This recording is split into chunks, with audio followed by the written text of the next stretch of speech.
नमस्कार बच्चों, अगर आप भी 7 फरवरी को केमिस्ट्री का एग्जाम देने जा रहे हो तो इस क्लास को आप लोग जरूर देख के जाइएगा, क्योंकि आज के क्लास में हम क्लास 12th केमिस्ट्री के उन सभी प्रश्नों को करेंगे जहां से आपके एग्जाम में प्रश्न पूछे जाते हैं।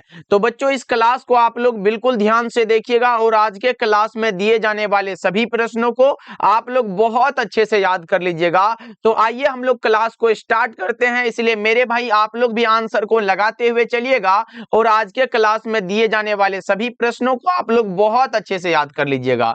ओके जी, चलिए फिर क्लास को स्टार्ट करते हैं। पहला नंबर सवाल आपके सामने है, तो यहाँ पे याद करते हुए भी चलिएगा। देखिए, पहला नंबर सवाल है कि नियमित बहुफलक आकृति वाला ठोस पदार्थ क्या कहलाता है? तो आप याद रखिएगा, क्रिस्टल कहलाता है। ऑप्शन नंबर ए बिल्कुल करेक्ट हो जाएगा। बच्चा पार्टी, जिस प्रकार हमने फिजिक्स में एक एक प्रश्नों को लड़ाया, अब केमिस्ट्री की बारी है, इसलिए क्लास को बिल्कुल ही ध्यान से देखिएगा। जितना मैं आपको बताऊंगा उतना पढ़ लेना है आपको। चलो, दूसरा नंबर सवाल का जवाब बताओ। बच्चा पार्टी, आप लोग कमेंट करना। अगर आप विद्या आनंद से जुड़े हुए हो और आपने फिजिक्स का पेपर दिया है तो दिल से कमेंट करिएगा कि क्या प्रदीप भैया वाला प्रश्न एग्जाम में लड़ा था। प्लीज आप लोग कमेंट जरूर करिएगा। देखो, यहाँ पे प्रश्न है, निम्नलिखित में कौन अक्रिस्टलीय ठोस पदार्थ है? यहाँ पे बच्चों नॉन क्रिस्टलाइन सॉलिड पूछा गया है, जो कि यहाँ पे उच्च अनुभार वाले बहुलक करेक्ट हो जाएगा। 2 नंबर सवाल का जवाब ऑप्शन डी होगा। इसके अलावा प्लास्टिक आ सकता है, रबर आ सकता है, कांच आ सकता है, वो भी बात आपको याद रखना है।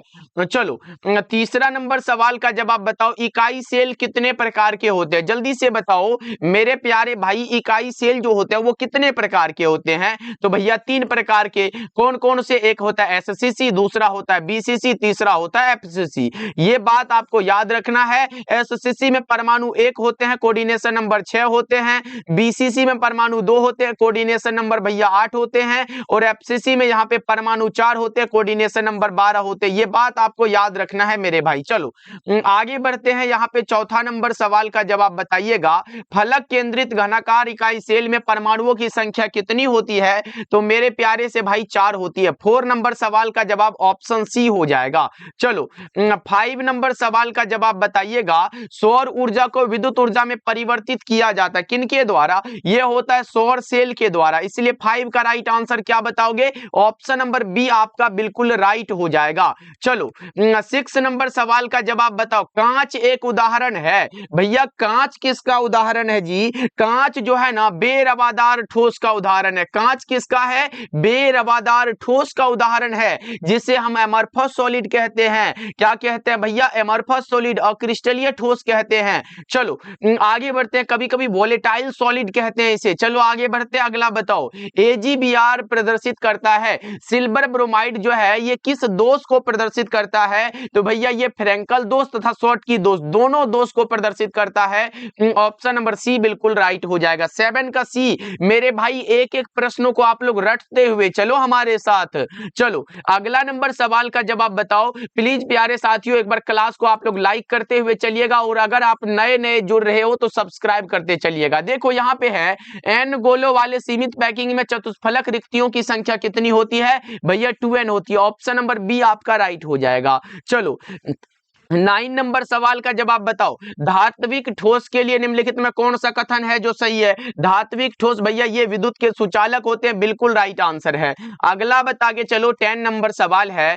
सबसे अधिक घनत्व वाली क्रिस्टल की संरचना कौन सी है? सबसे अधिक घनत्व वाली क्रिस्टल संरचना एफसीसी में होता है, परमाणु संख्या 4 होता है, कोऑर्डिनेशन नंबर 12 होता है मेरे भाई। ओके, चलो आगे बढ़ते हैं। अगला नंबर सवाल का जवाब बताइएगा। विलयन में जिस अवयव की मात्रा अधिक रहती है उसे हम लोग क्या कहते हैं? देखो, जो अधिक होगा, मानो कोई गिलास में आपने शरबत बनाया है। क्या बनाया भैया? शरबत। ये मानो बना के चला है, यहां तक इसमें भरा हुआ है, कोई विलयन है, और आपने चीनी और पानी से बनाया, तो इसमें ज्यादातर क्या होगा? पानी हो जाएगा, और कम क्या होगा भैया? चीनी हो जाएगा। तो इसमें पूछा गया जिस अवयव की मात्रा अधिक रहती है, यानी कि उस पानी को हम लोग क्या बता के चलेंगे? वो विलायक होता है, और जो घुल जाता है उसे विलय कहते हैं। ओके, चलो आगे बढ़ते हैं। अगला नंबर सवाल का जवाब बताओ। मोललता का मात्रक क्या होगा? जो ताप से बिल्कुल भी प्रभावित नहीं होता है, मोल पर केजी होता है। प्रति केजी विलायक में घुले हुए विलय के मोलों की संख्या को मोललता कहते हैं और प्रति लीटर विलयन में घुले हुए विलय के मोलों की संख्या को मोलरता कहते हैं मेरे भाई। चलो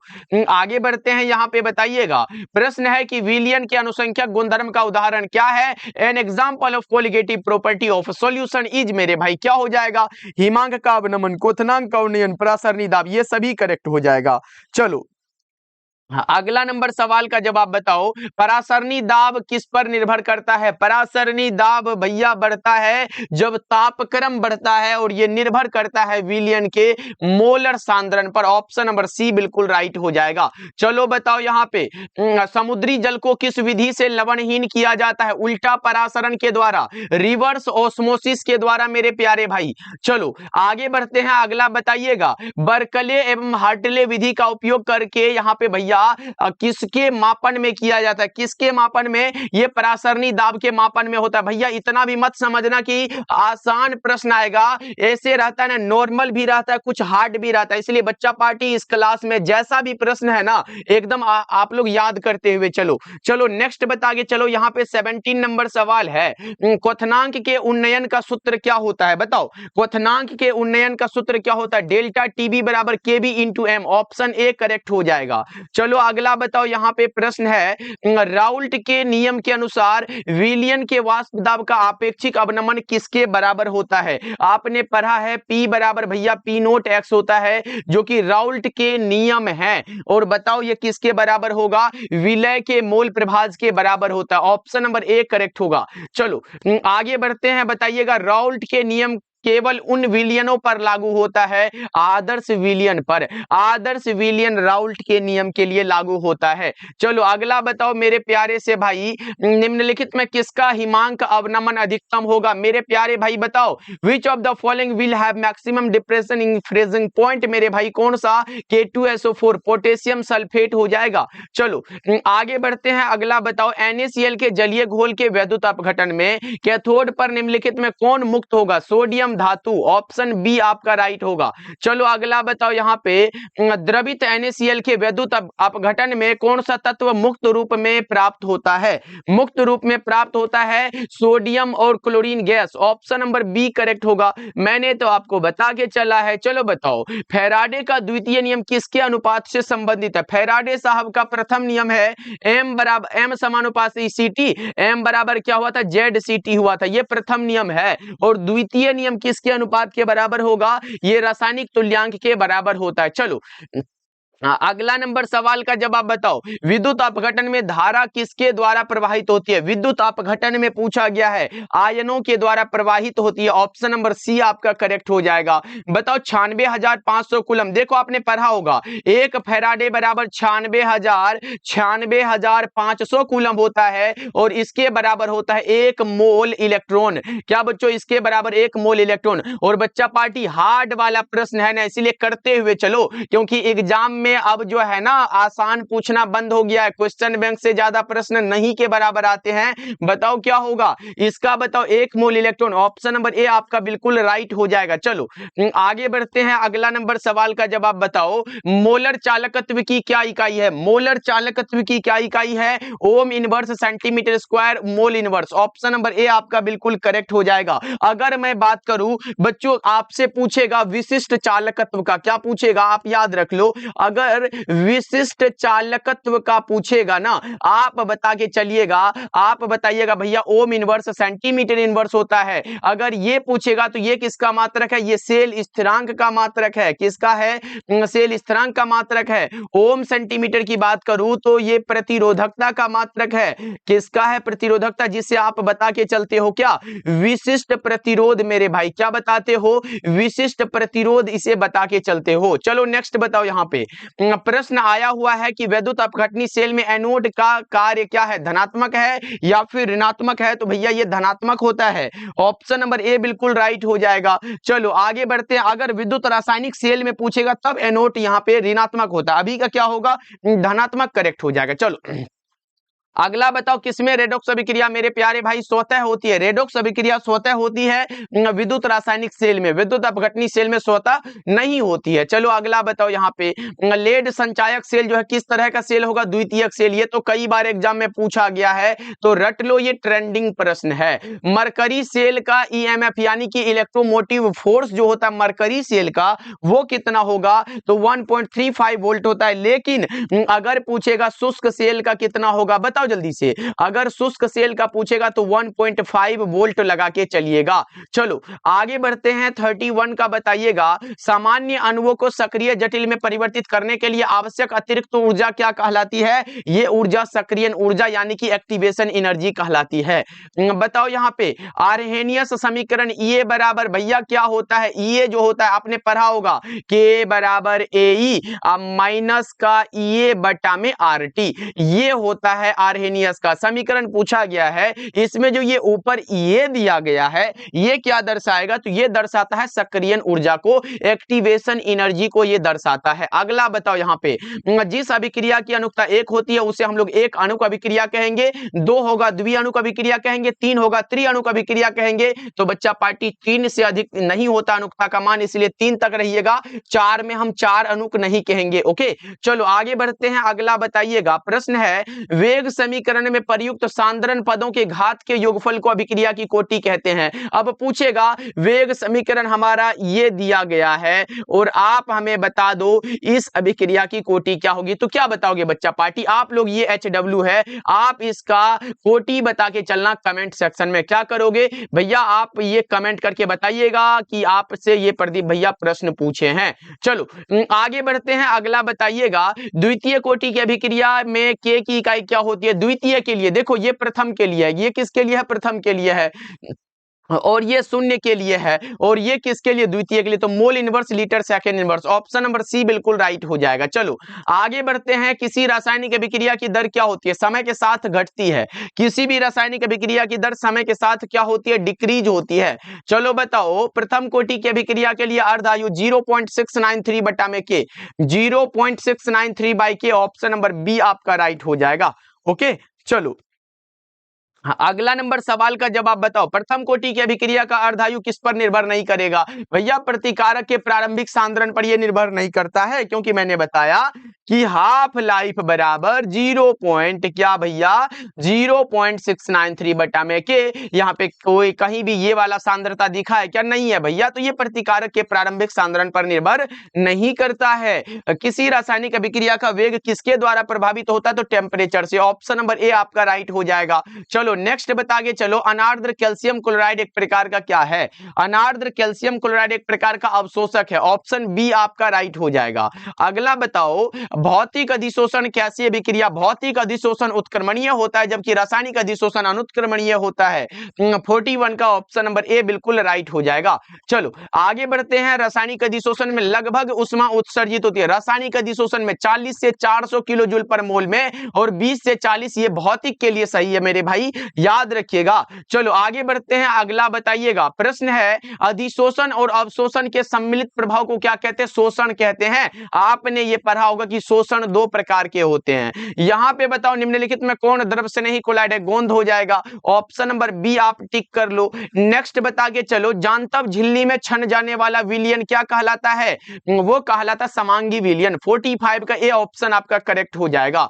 चलो आगे बढ़ते हैं। बताइएगा निम्नलिखित में कौन है जो ठोस ठोस समुदाय है? संश्लेषित जेम हो जाएगा। 46 का सी ऑप्शन आपका राइट हो जाएगा। चलो आगे बढ़ते हैं। उत्प्रेरण के सिद्धांत को समझने के लिए कितने सिद्धांत चाहिए मेरे भाई? उत्प्रेरण के सिद्धांत को समझने के लिए कितने सिद्धांत की आवश्यकता है? तो 2 सिद्धांत। कौन कौन सा? एक होता है मध्यवर्ती यौगिक निर्माण का सिद्धांत, दूसरा होता है अधिशोषण सिद्धांत। ऑप्शन नंबर ए करेक्ट हो जाएगा। चलो आगे बढ़ते हैं। निम्नलिखित में कौन सा एंजाइम है जो चीनी यानी कि सुक्रोज को ग्लूकोज और यहाँ पे फ्रक्टोज में परिवर्तित कर देता है? उसका नाम होता है इन्वर्टेज, ऑप्शन सी बिल्कुल करेक्ट हो जाएगा। अच्छा बच्चों ये बताना, सुक्रोज का सूत्र क्या है? सुक्रोज का सूत्र है C12H22O11 है, ये होता है भैया। चलो आगे बढ़ते हैं, अगला बताओ। प्रश्न है निम्नलिखित में कौन सा एंजाइम दूध को दही में परिवर्तित कर देता है? दूध को दही में परिवर्तित करता है लैक्टोबैसिलस। ऑप्शन सी आपका राइट हो जाएगा।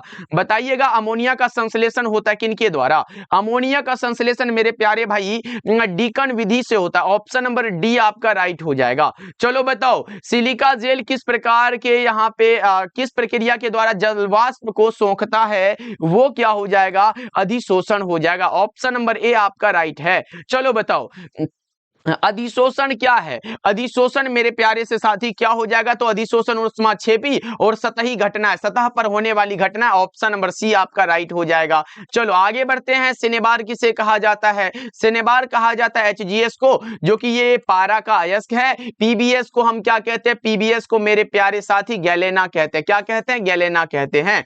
नेक्स्ट बता के चलो आप लोग, प्रश्न है हार्न सिल्वर का सूत्र क्या हो जाएगा? हार्न सिल्वर का सूत्र बता के चलिएगा AgCl होता है। AgCl ऑप्शन नंबर बी हो जाएगा। चलो आगे बढ़ते हैं, अगला बताओ। वह प्राकृतिक पदार्थ जिससे धातु का निष्कर्षण फायदेमंद होता है वो क्या कहलाता है? तो अयस्क कहलाता है। 55 का ए करेक्ट हो जाएगा। बताओ निम्नलिखित में कौन सल्फाइड अयस्क है? सल्फाइड अयस्क गैलेना भी है और जिंक ब्लेंड भी है, तो ए और बी दोनों करेक्ट हो जाएगा। ए और बी दोनों करेक्ट है मेरे प्यारे साथी, ध्यान रखिएगा आप लोग। चलो आगे बढ़ते हैं, अगला बता के चलो। बॉक्साइट एक अयस्क हो जाएगा। पहले बॉक्साइट का सूत्र याद रख लो, Al2O3 इंटू में 2H2O होता है, और आपने देखा होगा Al मतलब एल्युमिनियम है। ऑप्शन नंबर ए राइट हो जाएगा। नेक्स्ट बता के चलो 58 नंबर सवाल है, निम्नलिखित में कौन सी धातु कार्बन द्वारा अवकरण से प्राप्त नहीं की जा सकती है? तो बच्चों वो एल्युमिनियम है। ऑप्शन नंबर सी बिल्कुल राइट हो जाएगा, याद रखिएगा आप लोग। चलो आगे बढ़ते हैं, अगला बताइएगा। प्रश्न है थर्मिट विधि में अवकारक के रूप में किसका उपयोग करते हैं? थर्मिट विधि में अवकारक के रूप में मेरे भाई किसका प्रयोग करते हैं?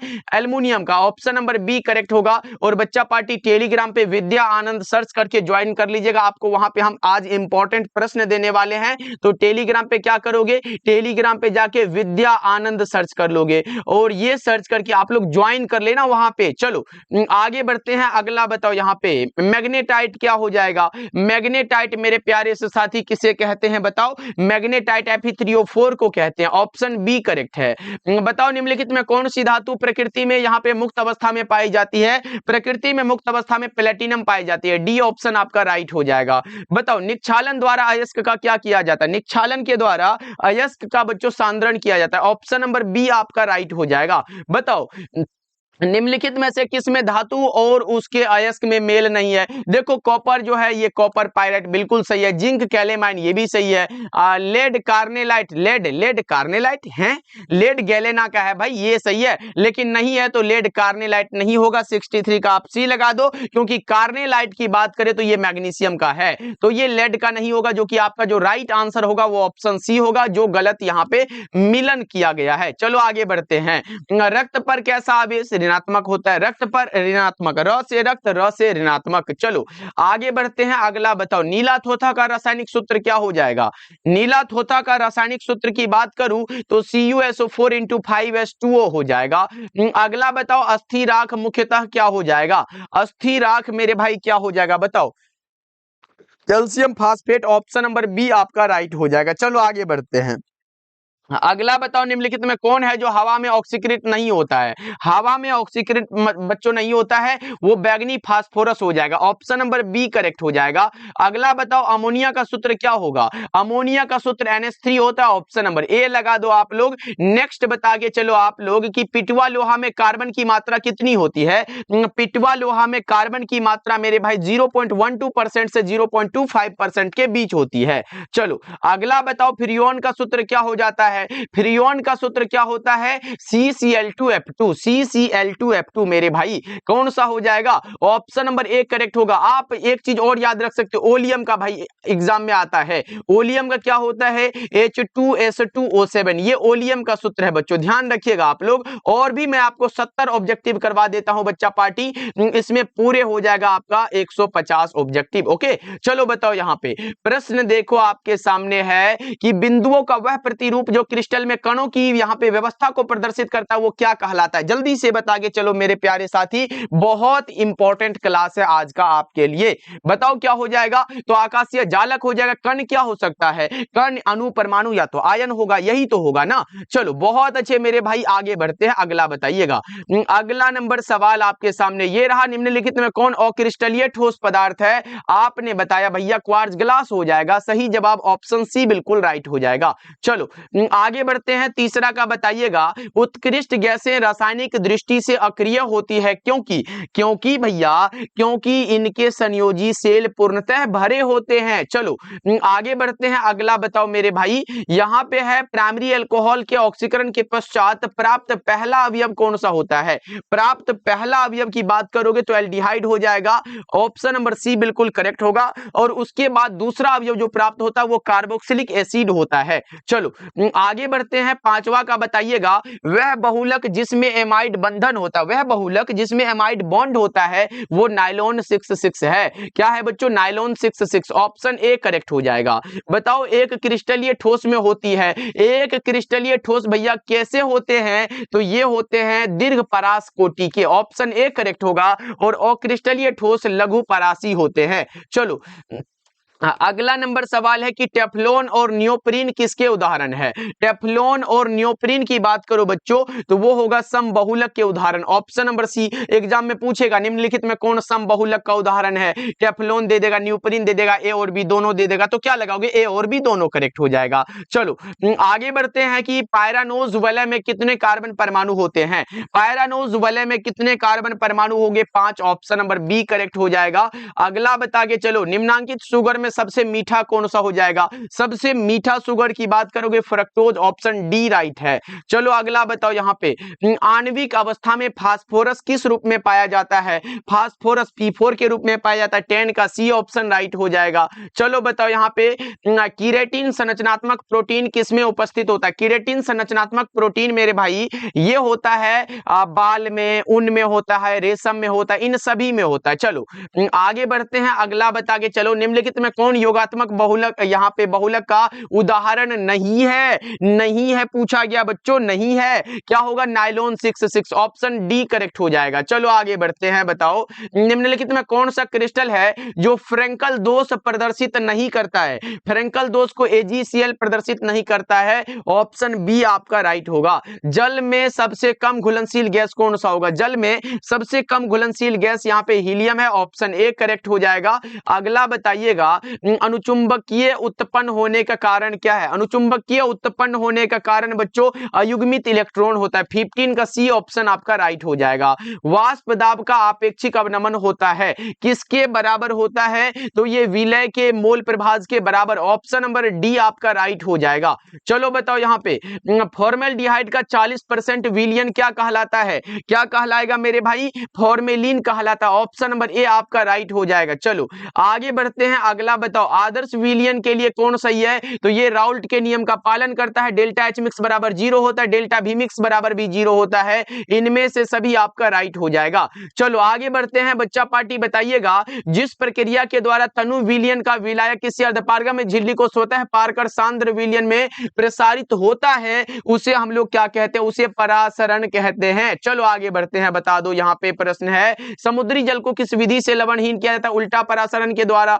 ऑप्शन नंबर बी आपका राइट हो जाएगा। बच्चा पार्टी कहीं ये एग्जाम में बनने वाला प्रश्न तो नहीं है, क्योंकि ये 2 बार आ गया है। चलो बताओ यहाँ पे, जब मेथिल एमीन नाइट्रस अम्ल से अभिक्रिया करता है तब कौन सी गैस निकलती है? कौन सी गैस निकलती है? तो N2। ऑप्शन बी करेक्ट होगा। चलो आगे बढ़ते हैं, अगला बता के चलो, प्राकृतिक रबर निम्नलिखित में किसका बहुलक है? आइसोप्रीन का। ऑप्शन नंबर बी आप लगा सकते हो, करेक्ट हो जाएगा। किसी विद्युत रासायनिक सेल में बच्चों ऑक्सीकरण होता है। ऑक्सीकरण कहां पर होता है? एनोड पर। 23rd नंबर सवाल का जवाब ऑप्शन ए करेक्ट हो जाएगा। बताइएगा SN1 अभिक्रिया कितने पदों में होती है? SN1 अभिक्रिया मेरे भाई कितने पदों में होती है? ये 2 पदों में होती है। 24 का सी ऑप्शन आपका राइट हो जाएगा। बताओ यहाँ पे निम्नलिखित में कौन एल्डिहाइड और कीटोन में विभेद कर सकता है? एल्डिहाइड और कीटोन में विभेद बच्चों फैलिंग विलियन करता है। ऑप्शन नंबर ए आपका राइट हो जाएगा। बता के चलिएगा निम्नलिखित में कौन ब्रॉड स्पेक्ट्रम एंटीबायोटिक है? ब्रॉड स्पेक्ट्रम एंटीबायोटिक मेरे भाई क्लोरामफेनिकोल है। 26 का राइट आंसर आपका ए हो जाएगा। चलो बताओ यहाँ पे प्रश्न है कि हमारे शरीर में आमतौर पर निम्नलिखित में किसका उत्पादन नहीं होता? विटामिन। भैया हम लोग भोजन ठूस ठूस के एकदम पूरा मोटा जाते हैं, तो ये शरीर नहीं, ये भोजन का कमाल है। विटामिन हमें चाहिए तो भोजन करना पड़ेगा, अच्छा अच्छा खाना पड़ेगा ना, तो वही होता है। 27 का बी करेक्ट होगा। चलो आगे बढ़ते हैं, अगला बता के चलो निम्न में कौन सा क्षार जो है डीएनए में उपस्थित नहीं होता है? डीएनए में नहीं पाया जाता यूरासिल, क्योंकि आरएनए से संबंधित है ये। चलो आगे बढ़ते हैं, बताओ गुआनिन क्या हो जाएगा बच्चों, जल्दी से बताओ। गुआनिन क्या है? नाइट्रोजन युक्त बेस है। ऑप्शन ए करेक्ट होगा। 30 का बता के चलो यहाँ पे प्रश्न है कि सल्फर के साथ रबर को गर्म करना क्या कहलाता है? सल्फर के साथ रबर को गर्म करना बच्चों वल्कनीकरण कहलाता है। चलो आगे बढ़ते हैं, अगला बताइएगा फेन उत्प्लावन विधि में प्रयुक्त होता है। फेन उत्प्लावन विधि में बच्चों ये चीर का तेल प्रयुक्त होगा। डी ऑप्शन आपका राइट हो जाएगा। बताओ यहाँ पे धनात्मक उत्प्रेरक अभिक्रिया की दर को क्या करता है? बढ़ा देता है। ऐसे उत्प्रेरक पूछेगा तो अभिक्रिया के वेग को बढ़ाता और घटाता है, लेकिन अगर धनात्मक पूछेगा तो बढ़ाएगा, ऋणात्मक पूछेगा तो घटाएगा। और उत्प्रेरक की खोज करने वाले हमारे वर्जिलियस साहब थे। रेडियोधर्मी विघटन अभिक्रिया की कोटि है बच्चों। रेडियोधर्मी विघटन जो है किस अभिक्रिया की कोटि का उदाहरण है? आप बताओगे भैया प्रथम कोटि को यह दर्शाता है। ऑप्शन बी आपका राइट हो जाएगा। चलो बताओ निम्नलिखित में सबसे शक्तिशाली ऑक्सीडाइजिंग एजेंट कौन सा होगा? फ्लोरीन होगा। अब कारक पूछेगा तो हम I2 लगाते हैं। चलो आगे बढ़ते हैं, बताओ यहाँ पे डाइएथिल ईथर एवं मेथिल प्रोपिल ईथर क्या है? डाइएथिल ईथर और मेथिल प्रोपिल ईथर बच्चों मितावयवी होता है, यानी कि यहाँ पे कौन सा हो जाएगा? म्यूटिक आइसोमर हो जाएगा। चलो बताओ फिनोल को जस्ता के चूर्ण के साथ उबालने पर क्या बनता है? फिनोल को जस्ता के चूर्ण के साथ उबालने पर बेंजीन बन जाएगा। 36 का सी ऑप्शन आप करेक्ट कर लो। चलो बताओ यहाँ पे एथिल अल्कोहल और मेथिल अल्कोहल में विभेद किया जाता है किन के द्वारा? किन के द्वारा बच्चों? आयोडोफोम परीक्षण के द्वारा। डी ऑप्शन आपका राइट हो जाएगा। चलो बताओ यहाँ पे कैल्शियम एसीटेट को गर्म करने से प्राप्त होता है। कैल्शियम एसीटेट को गर्म करने से क्या प्राप्त हो जाएगा? तो वो एसीटोन प्राप्त होगा। सी ऑप्शन आपका राइट हो जाएगा। चलो आगे बढ़ते हैं, एथिल अल्कोहल की ऑक्सीकरण से क्या बनेगा? एथिल अल्कोहल के भैया ऑक्सीकरण से हमें क्या मिलता है? तो वो मिलता है एसिटिक अम्ल। ऑप्शन नंबर बी आपका राइट हो जाएगा। चलो ये बताओ सोडियम एसीटेट को सोडा लाइम के साथ गर्म करने पर क्या बनेगा? बताओ मेथेन गैस बनेगा क्या? 40 नंबर सवाल का जवाब ऑप्शन नंबर ए करेक्ट हो जाएगा। अगला बताइएगा फॉर्मिक अम्ल जो है एसिटिक अम्ल की अपेक्षा क्या है? फॉर्मिक अम्ल एसिटिक अम्ल की अपेक्षा बच्चों यहाँ पे प्रबल होता है, स्ट्रॉन्ग होता है। ऑप्शन ए आप यहां पे लगा सकते हो। बताओ प्राइमरी एमीन का सूत्र क्या हो जाएगा? प्राइमरी एमीन का क्रियाशील मूलक बताना है आपको। क्या हो जाएगा बच्चों? NH2 हो जाएगा। ऑप्शन नंबर बी आपका राइट है।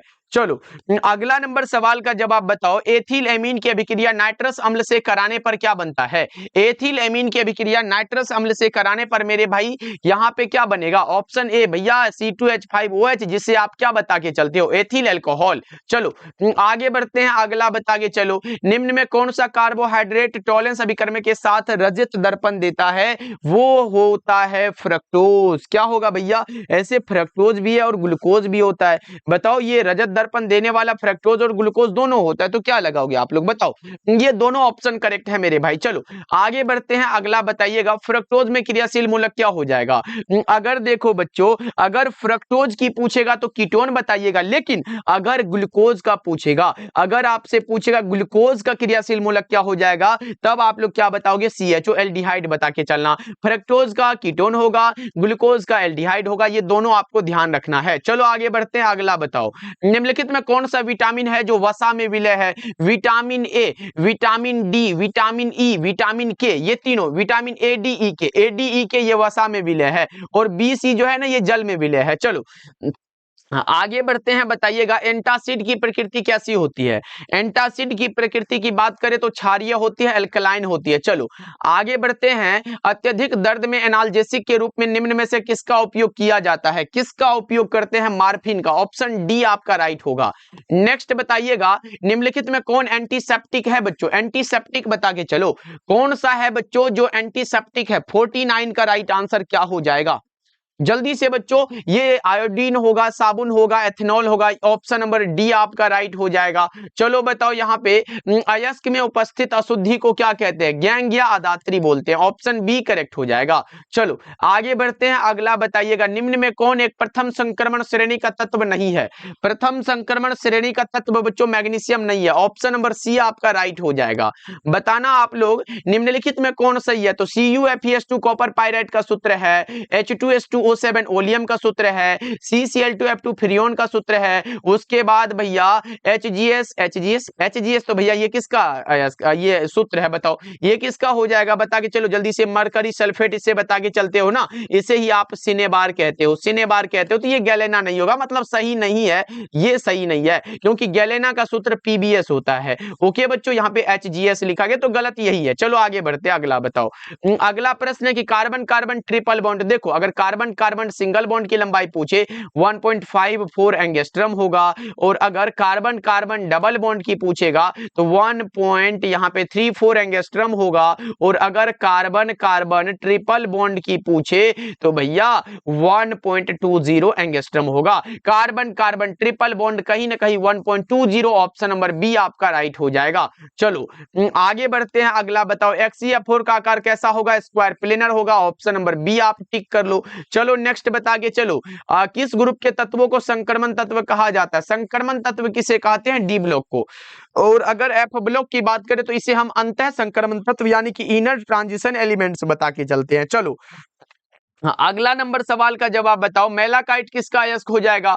मेलाकाइट मेरे प्यारे से साथी बताइएगा, मेलाकाइट किसका अयस्क हो जाएगा, ये कॉपर का होगा। ऑप्शन बी आपका राइट है। नेक्स्ट बताइएगा हेमेटाइट किसका अयस्क हो जाएगा। तो हेमेटाइट लोहा का अयस्क है, ये सबको पता होगा, हमें भी पता है, आपको भी पता है। बताओ गैल्वेनिक सेल में एनोड क्या होता है। गैल्वेनिक सेल में एनोड बच्चों ऋणात्मक इलेक्ट्रोड है। ऑप्शन ए राइट हो जाएगा। चलो आगे बढ़ते हैं। निम्नलिखित में कौन विद्युत का सुचालक है। विद्युत का सुचालक बताओ बच्चा पार्टी, कॉपर हो जाएगा। ऑप्शन सी आपका राइट हो जाएगा। चलो बताओ यहाँ पे निम्नलिखित में कौन अर्धचालक है। यहाँ पे बताओ बच्चों अर्धचालक कौन सा हो जाएगा, सिलिकॉन। ऑप्शन ए लगा के चल रहे हो आप लोग। चलो आगे बढ़ते हैं। निम्न में कौन सी सांत्रण इकाई है जो ताप पर निर्भर नहीं करती है। ताप पर निर्भर नहीं करती है, वो होगा मोललता, मोलालिटी। चलो आगे बढ़ते हैं। बताओ लोहे पर जंग लगने के लिए निम्नलिखित में कौन है जो आवश्यक है। लोहा पर जंग लगाने वाला आर्धवायु होगा। चलो नेक्स्ट बताओ 62 का बी लगा रहे हो, बहुत अच्छे। देखो एस ऑर्बिटल का आकार कैसा होगा। देखो मैंने बताया एस का गोलीय होता है, उसके बाद पी का डम्बल होता है, डी का डबल डम्बल होता है। तो हमसे एस का पूछा गया है तो एस का गोलीय होगा। यहाँ पे 63 का ए लगा के चलो आप लोग। अगला बताओ पोटास एलम एक प्रकार का क्या है। बताओ पोटास एलम मेरे भाई, तो ये द्विक लवण के उदाहरण है, डबल साल्ट के ये उदाहरण है। चलो आगे बढ़ते हैं। बताओ यहाँ पे फ्लोरीन क्लोरीन एवं ब्रोमीन को किस नाम से जाना जाता है। इसे हम हैलोजन ग्रुप में रखते हैं। ऑप्शन नंबर सी करेक्ट हो जाएगा। चलो नेक्स्ट बताओ। यहाँ पे प्रश्न है कि निम्नलिखित में कौन एक अक्रिय गैस है। यहाँ पे बताओ बच्चों इनर्ट गैस कौन सा है। Which of the following is an inert gas बच्चा पार्टी, नियोन, क्योंकि helium, neon, argon, krypton, xenon और रेडोन ये सब क्या है, अक्रिय गैस के उदाहरण है। चलो आगे बढ़ते हैं। एल्डिहाइड के ऑक्सीकरण से क्या बनेगा, मैंने तो बताया था। अगर आप प्राथमिक अल्कोहल का ऑक्सीकरण करवाते हो तो आपको मिलेगा सबसे पहले एल्डिहाइड, और दूसरा जो मिलेगा वो कार्बोक्सिलिक एसिड मिलेगा। तो बताओ बच्चा पार्टी दूसरा वाला पूछा गया, यहाँ पे एल्डिहाइड को कर रहा है तो ये बनेगा कार्बोक्सिलिक एसिड, एक प्रकार का कार्बोक्सिलिक एसिड बना। ऑप्शन ए करेक्ट हो जाएगा। चलो आगे बढ़ते हैं। अगला बताओ NiCO4 में निकेल का ऑक्सीकरण संख्या 0। एग्जाम में बहुत बार आया है इसलिए बच्चा को ऑप्शन याद है। चलो बताओ फेन उत्प्लावन विधि द्वारा किस प्रकार के अयस्कों का सांद्रण होता है, सल्फाइड अयस्कों का। बच्चों ऑप्शन नंबर ए करेक्ट होगा। एक बार आया था सल्फाइड अयस्कों के द्वारा किसका सांद्रण होता है, तो किसका होता है बताओ, फटाफट से बताओ, फेन उत्प्लवन विधि के द्वारा। चलो आगे बढ़ते हैं, अगला बताओ। 70 नंबर सवाल है, लोहा का अयस्क कौन सा होगा? देखो ये क्या है, ये है हेमेटाइट, ये है भैया मैग्नेटाइट, ये है सिडेराइट, मतलब ये सभी के सभी। और यहाँ पे सूत्र लिखा गया, तो एक बार सूत्र को देख लीजिएगा बच्चों, इंपॉर्टेंट है। ओके बच्चों, तो चलो आज के क्लास में मैंने 70 के 2 सेट करे हैं बच्चा पार्टी, 2 सेट करवाए हैं, इसलिए प्लीज आप लोग क्लास को एक बार लाइक कर लीजिएगा और नए नए जुड़ रहे हो तो सब्सक्राइब भी कर लीजिएगा। ओके बच्चा पार्टी, तो कमेंट में बताइएगा ये क्लास कैसा लगा, और टेलीग्राम पे विद्या आनंद सर्च करके ज्वाइन कर लीजिएगा बच्चों, इंपॉर्टेंट क्वेश्चन मैं आपको वहां पे भेज दूंगा। ओके बच्चों, मिलते हैं फिर अगले क्लास में।